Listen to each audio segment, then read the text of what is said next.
It's time now for a look at least in local news. In the news, it's election day here in Wayne County in the state of Georgia, as Georgians will be voting in the Georgia presidential primary. Although both parties have already decided who their candidate will be, as it's going to be a rematch of 4 years ago when then President Donald Trump ran against now President Joe Biden. Both candidates in the state over the weekend campaigning. Again, Georgians casting their ballots today. Here in Wayne County, the important vote on the county's SPLOST 5 referendum, a yes or no vote to continue the 1 cent penny tax that brings in millions of dollars for the county and the cities of Jesup, Bowdoin, and Scriven. Wayne County has 17,727 active voters, and after 3 weeks of early voting and 2 Saturdays, so far 1,594 of those 17,000 have voted thus far in Wayne County. Polls are open as we speak, remain open until 7 p.m. this evening. Again, we'll have the results for you here tomorrow here on the local news. Again, we encourage everybody to get out and vote in the county, hoping the SPLOST 5 referendum passes today. Chamber of Commerce has endorsed the referendum. All the information is available on the county's webpage, also the Chamber's webpage. If passed, it's projected to raise $28 million over the next 6 years. County administrator has said from day one they believe that's a very conservative number. They believe it will generate more than that, $28 million.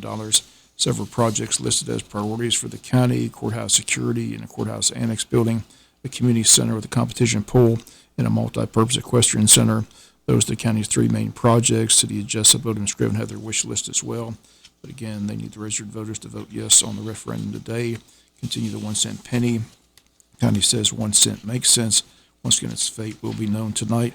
All votes are counted. I'm going to have a full report for you tomorrow here on the local news. Jesup City Council and Mayor Ralph Hickox continued their 3-day retreat. Today they're going to meet at City Hall beginning at 8:30 this morning.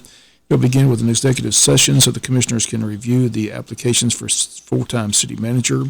WIFO learned yesterday that 4 people have applied for the full-time position, including interim city manager Nick Ellis, who stated that he would like the job full-time.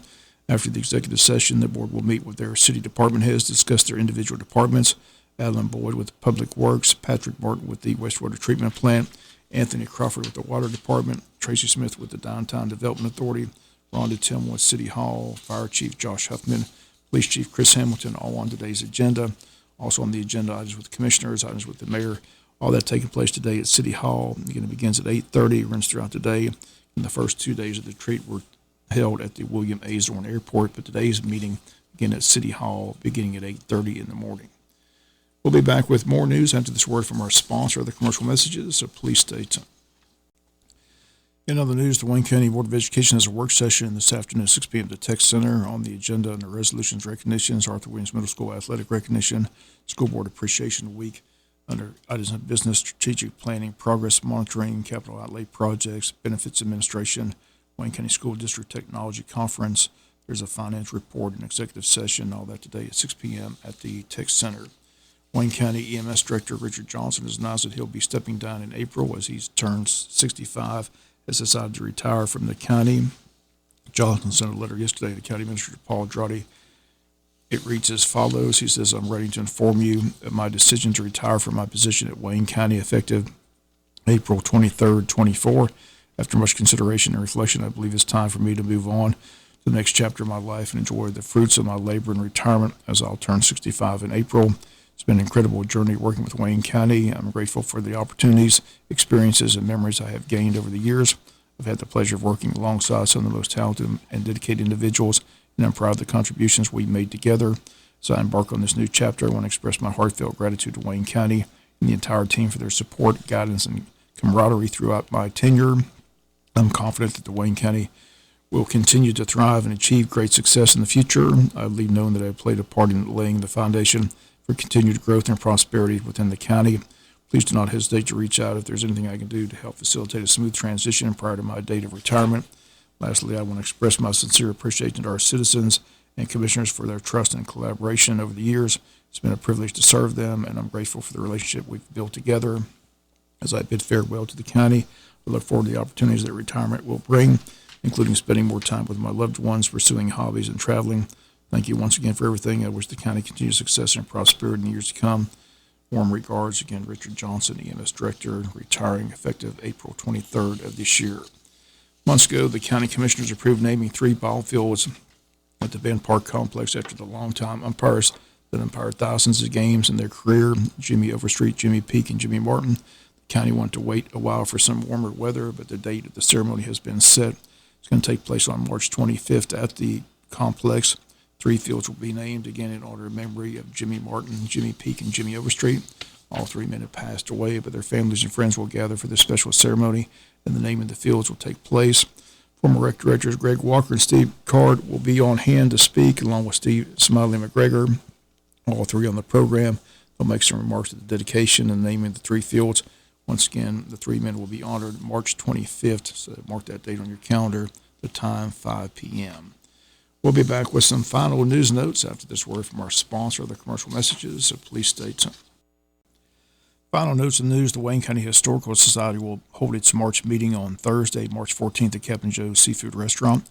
Guest speaker will be Bill and Virginia Garland, who will present on the 79th anniversary of one of the most historic naval events in World War II, USS Benjamin Franklin, the most damaged U.S. ship to return to its home port under its own power.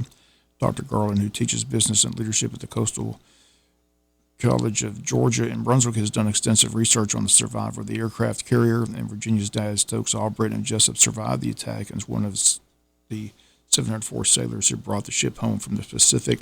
Garland will present a multimedia account and actual artifacts to describe the event as seen through the eyes of the Wayne County sailor who lived through the attack and its aftermath. Also, Society member Derby Waters will have copies of his book on Wayne County history available. Meeting begins Thursday at 7. Dutch Street meal precedes the meeting at 6. Visitors are welcome to attend the meeting. Wayne County Board of Tourism gearing up for 2 events. The 2024 Altamar River Run scheduled for April 13th and the second annual Jesup Porch Fest set for May the 4th. The River Run will begin at the Upper County Landing. We'll offer paddlers the choice of 2 takeout points. An 11-mile takeout point will be at Pig Farm Landing, and the 16-mile will be at JC Landing. There's no charge for the event, but each participant must sign a participation waiver before the paddle begins. Need more information on the paddle? It can be found on the Tourism Board's website, waynetourism.com. Jesup Porch Fest is a music festival held on the porches and lawns of historic homes and churches in the Old Town neighborhood of Jesup, bordered by Brunswick Bay, Wayne, and Plum Streets. It's set for May 4th from 1 to 5 p.m. Musicians and entertainers will be performing, allowing visitors to enjoy music from different venues, traveling by golf cart, bicycles, or on foot between the different host sites. Anyone interested in performing for hosting should contact Heather Altman at the Wayne County Board of Tourism office. That number 912-427-3233, or they can come by the Jesup Train Depot. Again, 2 great events planned for Wayne County: the Altamar River Run set for April 13th, and the Jesup Porch Fest set for May the 4th. Beta Club of Scriven Elementary is sponsoring a bingo night in the school cafeteria on Thursday, March 14th from 5:30 to 8 p.m. Tickets are $30. 10 rounds of bingo. If you need more information, contact the school office, 912-579-2261. A lot of cash prizes. Get your ticket early, as the tickets now are $30 at the door. The night of the event, they'll be $40. Once again, this bingo night is scheduled for Thursday, March 14th at the Scriven Elementary Cafeteria from 5:30 to 8 p.m. School located at 414 School Street in Scriven, Georgia. And the city of Scriven getting ready for a groundbreaking ceremony on March 15th at 215 J.L. Tire Street, as the city of Scriven, along with Dollar General, will have the groundbreaking ceremony in Scriven. Again, that's set for March 15th at 10 a.m. Again, at 215 J.L. Tire Street in Scriven, Georgia. That'll do it for the latest in local news. Sports comes your way in a few minutes. Bob Morgan, have a great day.